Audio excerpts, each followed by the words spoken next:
नमस्कार दोस्तों, मैं अमित शर्मा आपका हरजोत क्लासेस में स्वागत करता हूं। जैसा कि हमने पार्ट फर्स्ट में देखा था वर्ग के बारे में और उसके बारे में बेसिक जानकारी प्राप्त की थी। आइए आज हम उससे रिलेटेड जो उसके क्वेश्चन हैं उन क्वेश्चन को सॉल्व करते हैं।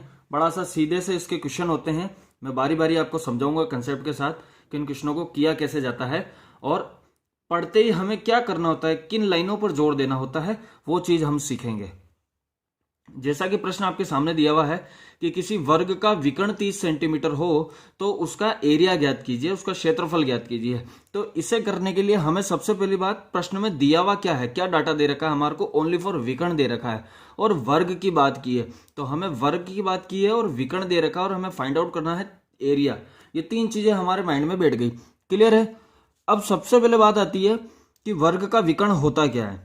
तो वर्ग का विकर्ण जो होता है वो होता है डायगोनल बराबर क्या होता है, विकर्ण बराबर होता है √2 इंटू भुजा। क्लियर है, ये इसका फॉर्मूला होता है। अब हमारे पास जो चीज दे रखी है उसे हमें यहां फील करनी है और हमारा आंसर सीधा सा आ जाएगा।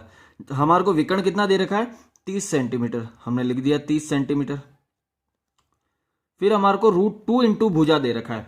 हमारे को एरिया फाइंड आउट करने के लिए जो वर्ग का क्षेत्रफल होता है वो होता है भुजा का वर्ग करते हैं तो वह निकलता है। इसका एरिया जो इसका क्षेत्रफल होता है वर्ग का वो होता है भुजा स्क्वायर। क्लियर है। लेकिन हमारे पास तो प्रश्न में ओनली फॉर भुजा है, तो हम इसे कैसे सोल्व करेंगे, तो हम इसे पक्षांतर करेंगे। ये √2 जो है ये पक्षांतर होकर इधर आ जाएगा। आपने एक फॉर्मूला भी देखा होगा विकर्ण का कि डायगोनल का वर्ग कीजिए और उसमें 2 का भाग लगा दीजिए। कुछ नहीं करना है, विकर्ण का वर्ग करो और आपके पास आंसर आ जाएगा। अब हम सीखते हैं। विकर्ण दे रखा था 30, √2 को हम पक्षांतर करेंगे और इधर रह जाएगा भुजा। अब चूंकि यहां पर वर्ग हो रहा है, यहां पर वर्ग हो रहा है तो इधर क्या बच गया, भुजा बच गई। तो जब हम इसका वर्ग कर रहे हैं तो हमें इसका भी वर्ग करना होगा।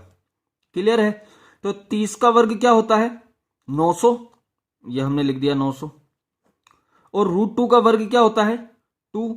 यहां पर एक चीज और मैं आपको बेसिक क्लियर कर देता हूं कि यदि किसी संख्या के ऊपर, किसी अंक के ऊपर अगर इस प्रकार का वर्ग बना हुआ है, इस प्रकार का वर्ग बना हुआ है, ये रूट बना हुआ है, तो इसका जब हम वर्ग करते हैं तो इस स्क्वायर से, ये जो लगा हुआ है हमारे पास, इस स्क्वायर से ये रूट कट जाता है।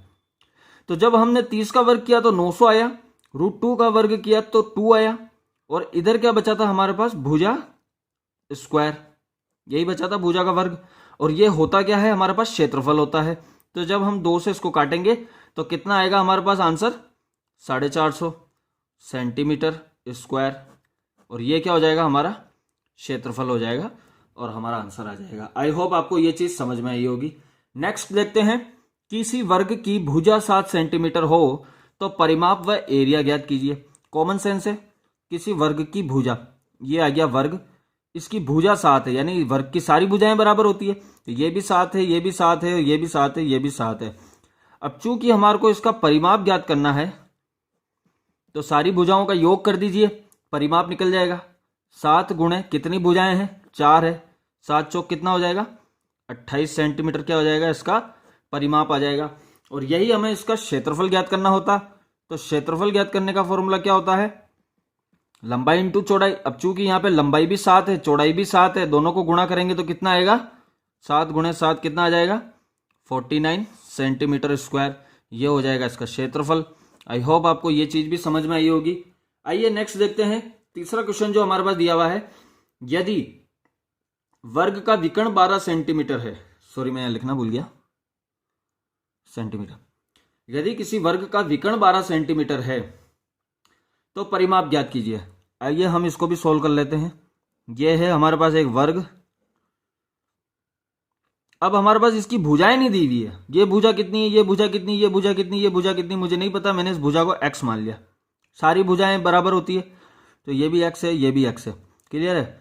और ये है इसका विकर्ण। हमारे को विकर्ण कितना दे रखा है, 12 सेंटीमीटर दे रखा है। क्लियर है। और हमें निकालना है इसका परिमाप या एरिया। प्रश्न में इस जगह डाटा कुछ भी हो सकता है, परिमाप ज्ञात कीजिए, एरिया ज्ञात कीजिए, जैसा हमने ऊपर देखा था। क्लियर है। तो अब यहां पर विकर्ण दे रखा है तो विकर्ण बराबर होता क्या है, √2 गुणे भुजा। अब विकर्ण कितना है, 12 दे रखा है और √2 गुणे भुजा है ही है। अब हम क्या करेंगे कि हमें निकालना परिमाप है, तो हम देखो हम सबसे पहले क्या निकालेंगे, क्षेत्रफल निकालेंगे। कैसे हमें पता चल जाएगा, देखिएगा आप क्वेश्चन को ध्यान से देखिएगा। हम इस √2 को पक्षांतर करेंगे तो ये √2 यहां से पक्षांतर होगा तो ये इधर आ जाएगा। क्लियर है। अब इसका भी वर्ग करेंगे और इसका भी वर्ग करेंगे तो 12 का स्क्वायर कितना होता है, 144। ये आ गया हमारा 144 और √2 का वर्ग करेंगे तो 2 आएगा। जब हम 2 से इसको काटेंगे तो कितना आंसर आएगा हमारे पास, 72। ये क्या आया हमारे पास, सेंटीमीटर स्क्वायर। ये इसमें क्या निकल के आया, हमारा एरिया निकल के आया। क्लियर है। और जब हमारे पास ये एरिया निकल के आ गया तो हमें निकालना क्या था प्रश्न में, परिमाप। अब देखिए आपको प्रश्न में दिया हुआ परिमाप था, लेकिन परिमाप डायरेक्ट नहीं निकलेगा क्योंकि हमारे पास भुजा तो पता ही नहीं है, क्योंकि परिमाप का मतलब ही होता है सारी भुजाओं का योग। लेकिन हमारे पास दिया हुआ था विकर्ण। अब विकर्ण से हमने निकाला क्षेत्रफल। अब क्षेत्रफल आया मेरे पास 72 सेंटीमीटर, 72 ही आएगा ना, 7 और 2, हाँ ठीक है 72 सेंटीमीटर। अब हमारे पास एरिया आया है 72 सेंटीमीटर और परिमाप निकालना है। तो परिमाप का फॉर्मूला क्या होता है, 4 गुणे भुजा, जबकि हमारे को क्षेत्रफल कितना दे रखा है, 72 दे रखा है और हमारे पास भुजाएं कितनी है, 4 है। तो हम 4 से भाग लगा देंगे तो एक भुजा का माप निकल जाएगा ना भाई। क्षेत्रफल का मतलब क्या होता है कि ये दोनों जो चीजें हैं, ये जो दोनों चीजें आपके सामने दे रखी है, तो हमारे पास देखिए यहां पर दे रखा है हमारे को 72 सेंटीमीटर। ये आया हमारा क्षेत्रफल। हम यहाँ पे 72/4 नहीं करेंगे, 1 मिनट में इसको साइड में करके बता देता हूं आपको। हमारे पास निकला है क्षेत्रफल। क्षेत्रफल का मतलब होता है भुजा का वर्ग, जो हमारे को कितना दे रखा है, 72 आया है। चूंकि हमें भुजा चाहिए तो भुजा हम फाइंड आउट करेंगे। तो भुजा करने के लिए हम इसके फैक्टर करेंगे। तो इसके फैक्टर कुछ आप अभाज्य गुणनखंड करके इसके फैक्टर निकाल सकते हो। तो फैक्टर निकालने के बाद आपके सामने जो चीज आएगी वो क्या आएगी, ये 72 दे रखा है, हम इसको काटते हैं।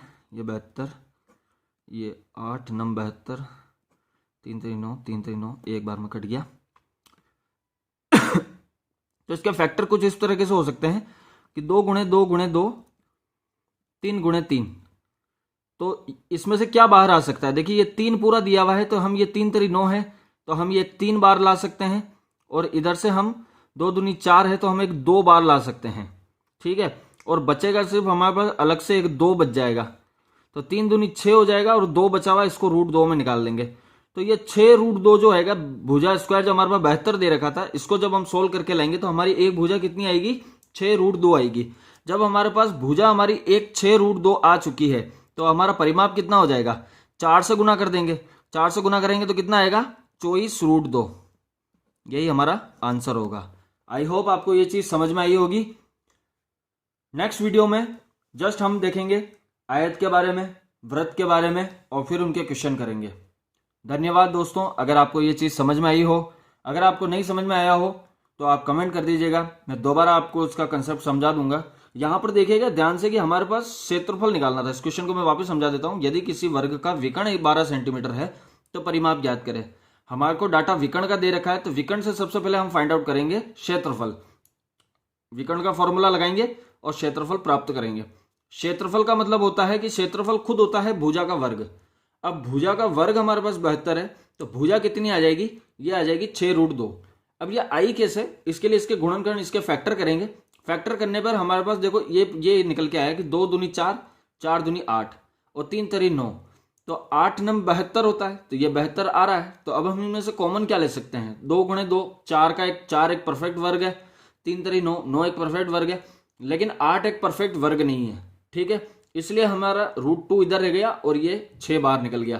तो आई होप आपको ये चीज समझ में आई होगी। धन्यवाद दोस्तों।